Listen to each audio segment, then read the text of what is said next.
Are you ready to be unmessable with? Well, you are in the right place. Welcome to Be Unmessable With, the podcast where you get the inspiration, strategy, and coaching to be unmessable with, no matter what life throws at you. And now, your host, Josselyne Herman-Saccio.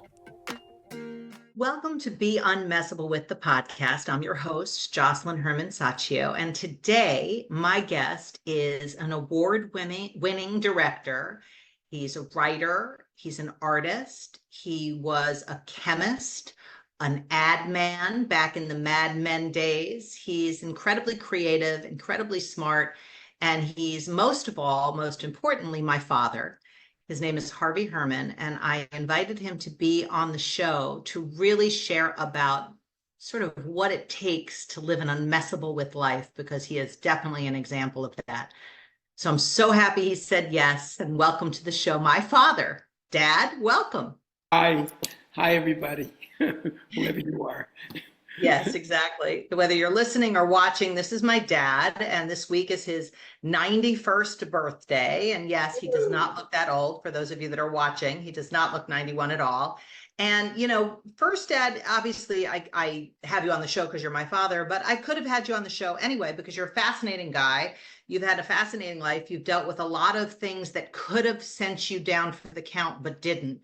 So tell us just a brief thumbnail of your background, all 91 years, so just tell us a little bit about how you ended up where you are. A kid from Passaic, New Jersey, who grew up in the suburbs, met a wonderful woman 65 years ago and convinced me to move to Manhattan. And from there on, my life was completely different. I'm married 65 years to Elaine. I love her. Have two great daughters. One and the other is Amanda. I have 5 truly unique grandchildren. Every one of the kids is so special.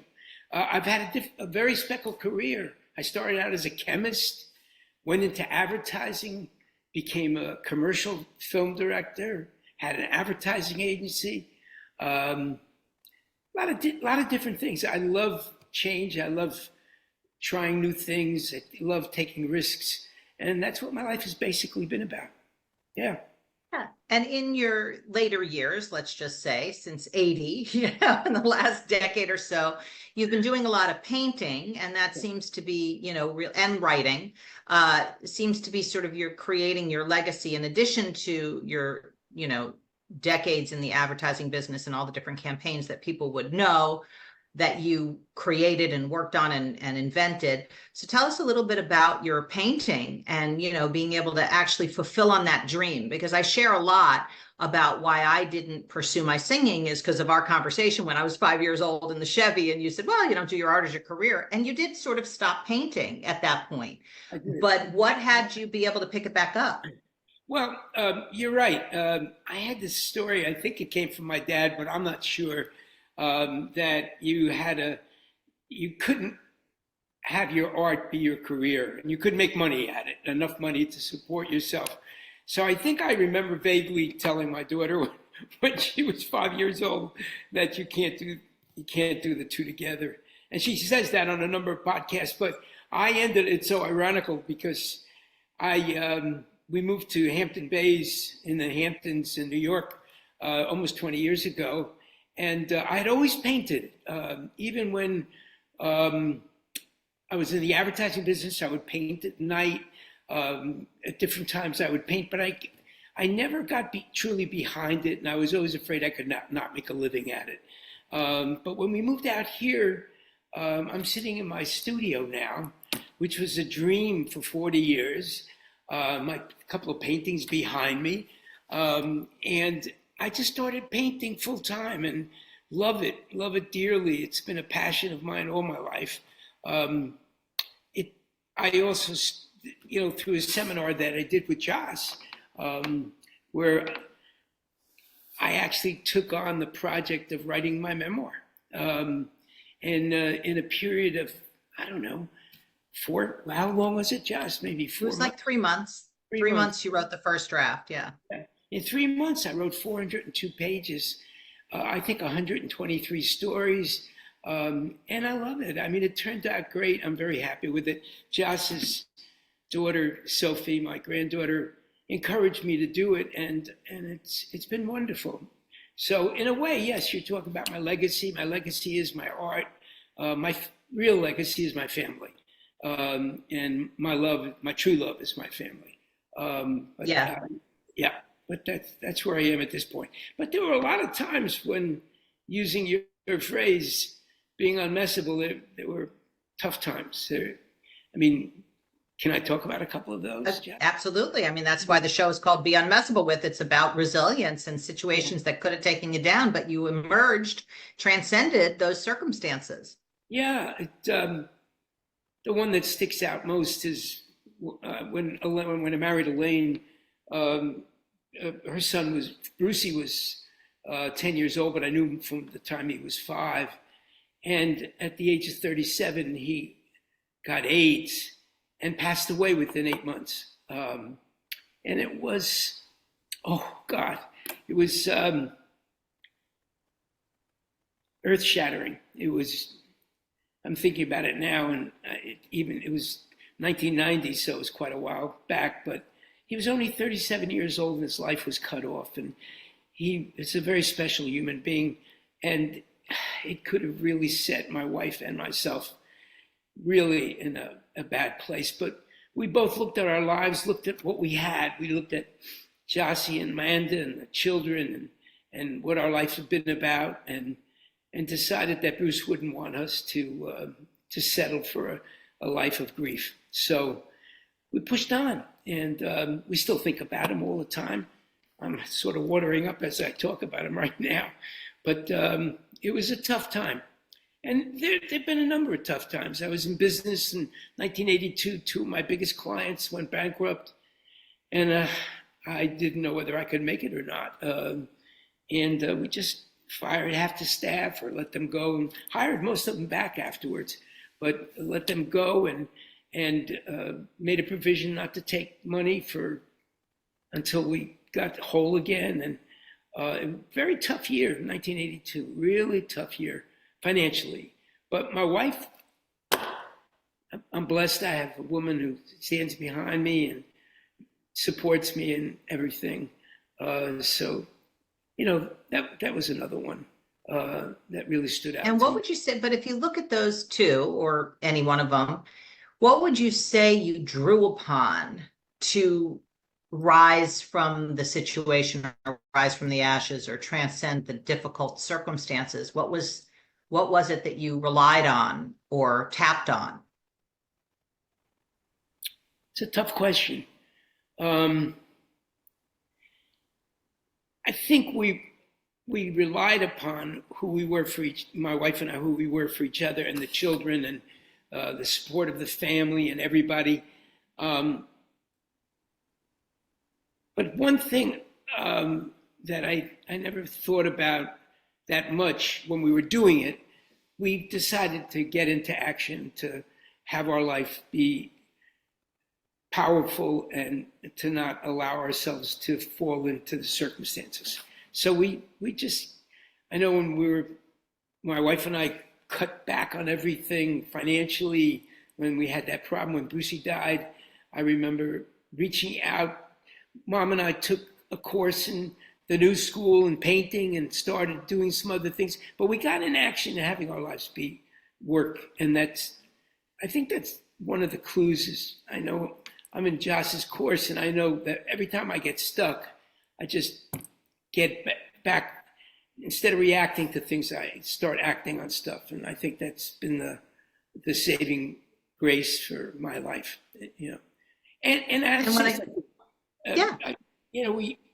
one of the things in writing the memoir that I discovered about myself, and I didn't write it to, have that kind of experience, but I really discovered that my wife and I took risks that most people don't take. They just don't. And I know when I was 70, 20 years ago, my wife woke up one morning on a Sunday and said to me, "Hey, honey, don't get angry, but it's time to repot."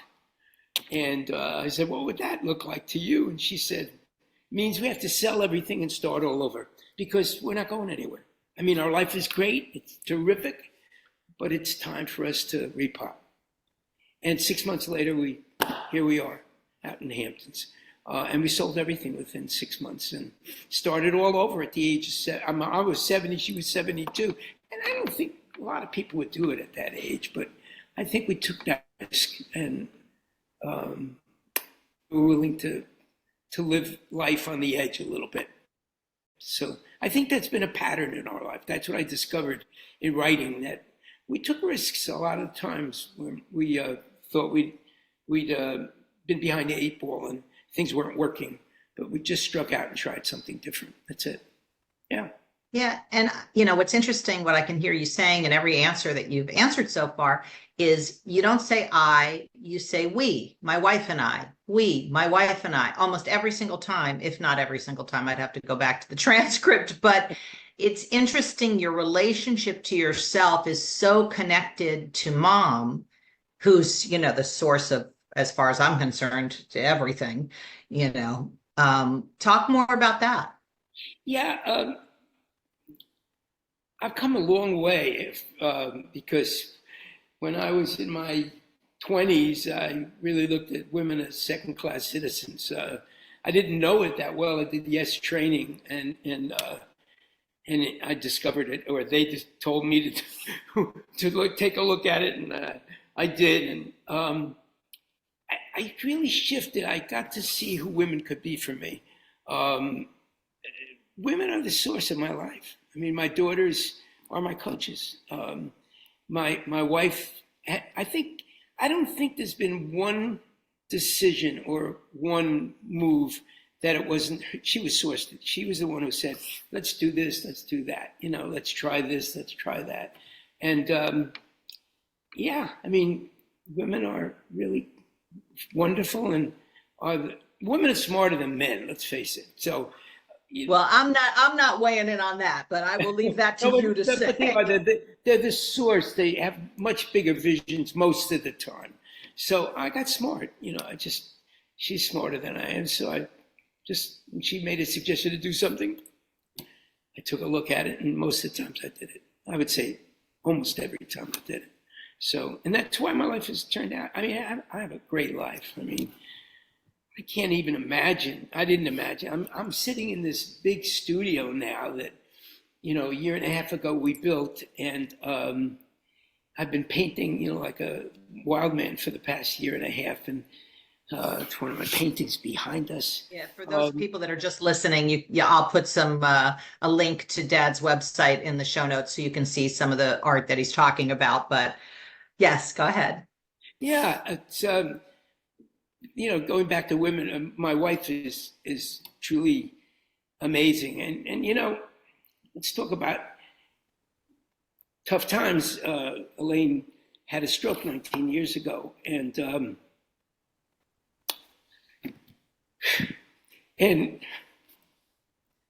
about 7 years ago, she came down with dementia.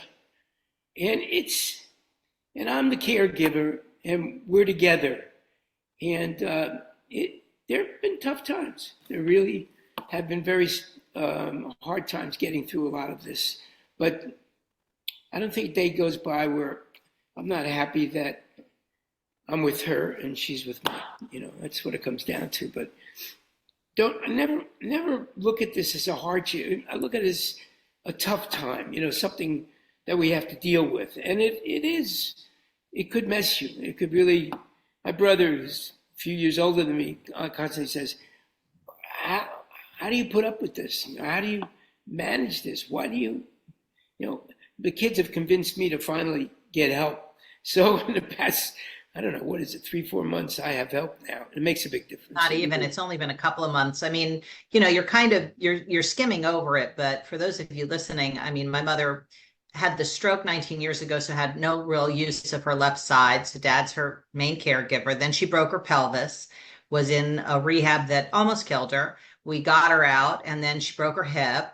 Then she had emergency surgery earlier this year, and then has been in and out of the hospital probably 4 or 5 times in the last few months. Then dad got COVID and couldn't take care of her. And because they didn't have any help, it became an emergency. So thank God, one of the things that we dealt with as a family is your and mom's resistance to have people in your house, because you like your family. You don't really want other people around supporting you and all of that. So that's been a real breakthrough in the last 3 months, is you being willing to accept some support, even if it's 4 or 5 hours a day, which, people listening, this is a 91-year-old man taking care of a 93-year-old woman who is pretty infirmed. She's in amazing spirits. I mean, like, for anybody with what she's got, that, talk about unmessable with. She is the original unmessable with, no question. I could never drag my body around the way she has in the past 19 years. She just, she's just, nothing stands in her way. Nothing gets her to, she's like Bozo, the clown. You knock her, she comes right back up. And that's what she said recently. I said, Mom, I was worried about you this last time you went in the hospital. She goes, I always bounce back. And that's sort of the essence of, where I got this whole world of being unmessable with, was mostly from Mom back when you guys got separated, and how she sort of rose from the ashes of being a victim of that situation and started creating her life, which was so inspiring. And, you want to talk a little, or you don't have to, but if you want to talk a little bit about that. It's the first 14 years of our marriage were just me trying to change my wife, trying to be more like me. I had my act together, supposedly. And she left me. I was a really bad guy. I mean, I had affairs, and didn't listen to her. And can I mention the... Sure. Yeah, I had an affair with a movie star at that time, Elizabeth Taylor. And it was tough for her. I mean, she couldn't, even compete with that kind of thing. And I got in touch for the first time in my life that I thought that I just wanted to be a famous movie director and have power and do all these things and so on. And at one point, Elizabeth wanted to get married because Elaine left me, took the kids, went back to New York, and there I was out in LA. The movie that we were working on together fell apart. And she said, look, Richard's left me, Elaine's left you, let's get married, and I looked at it and I said, I am married. And she looked at me and said, yeah, but it's not working. I said, it's my fault, not hers. So we got back together and made it work. We did the S training and everything, and it was so supportive. But those first 14 years, I don't know who I was back then. I was pretty arrogant, thought I knew everything. And it wasn't until I got in touch with myself, the self that could be who I am today. And that was a long time ago. So, 1975? 78, 77? Yeah, something like that. Yeah, 77. Just a long time ago. But, and that was, man, talk about being messed with. Wow. I mean, my kids left me, wouldn't want to have anything to do with me. My wife left me. The movie I was working on, I had written, fell apart. Everything was gone. It was all, everything I thought I wanted in life disappeared. And I had to start all over again.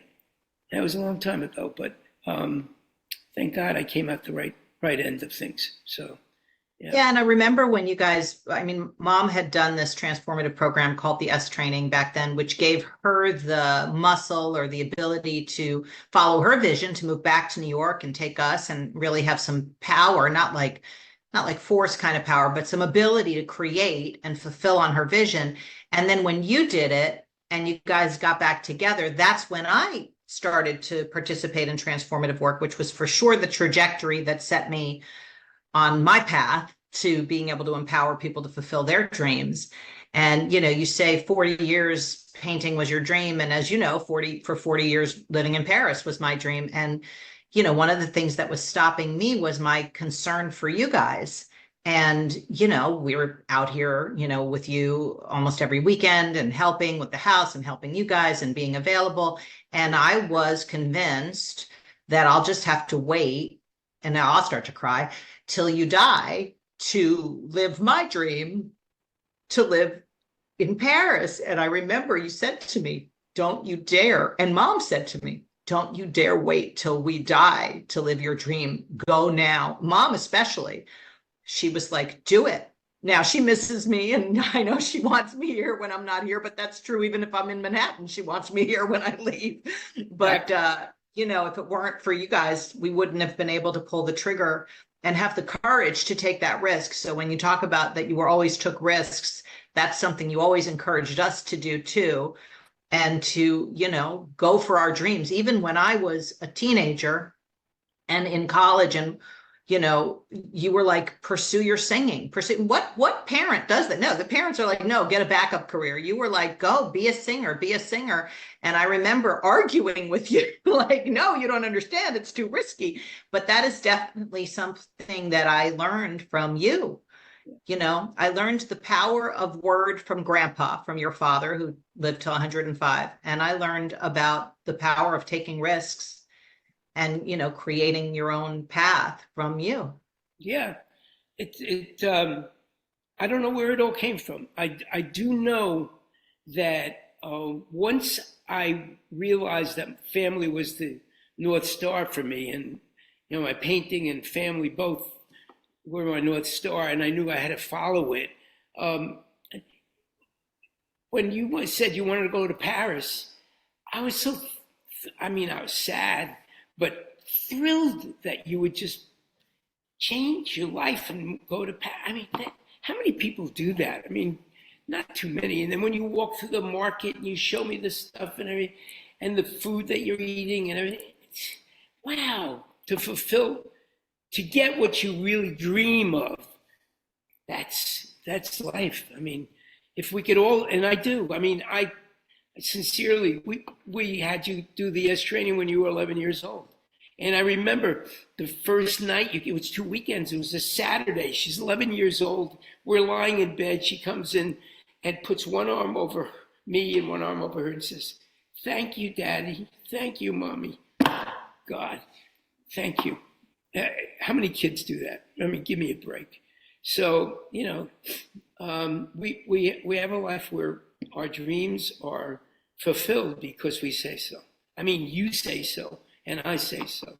And anybody has that possibility. Everybody has that possibility. Yeah, it takes something. It takes being able to have the courage to speak what you're creating and then act on it. Like you said, actions are what fulfills. And even though Mom is dealing with what she's dealing with the dementia and all that, she's living her vision too, which is so important to all of us in this family. And I definitely, credit that to you guys as a unit. You never, ever, ever told us, don't pursue your vision. You always encouraged us to point over the fence and really take the risk. Yeah. Well, thank you for being who you are for us. Not too many parents have children like you guys. It's really true. I'm not just saying it because we're on a podcast together. I hear people bitching about their kids. I don't get it. You guys have been a total source of joy for us, and we're thankful that you're in our lives. So thank you. The feeling is mutual, obviously. And is there anything else you want people to know, or like if you had, words of wisdom that I always do little Instagram videos of Mom, words of wisdom from Mimi. What's a word of wisdom from Harvey? And don't say have sex, because that's Mom's answer to everything. Okay. And she can get away with it because of the dementia. You read my mind. I was going to say have sex. Yeah. No. You can't steal Mom's line. No. I think, it sounds so corny, but take every day like it's a beginning. It's every single day that you wake up, and no matter what's going on in your life, know some of you out there faced with real issues, real circumstances, and things that could really screw you up.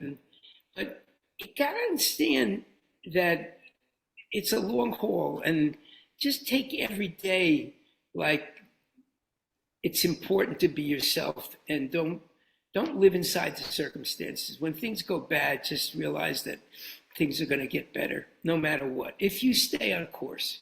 So just follow your North Star. I mean, once you get a passion, establish that passion. Go with, if you're with somebody, get them to support you in it and have them be the source, if they can, to make you stay on track.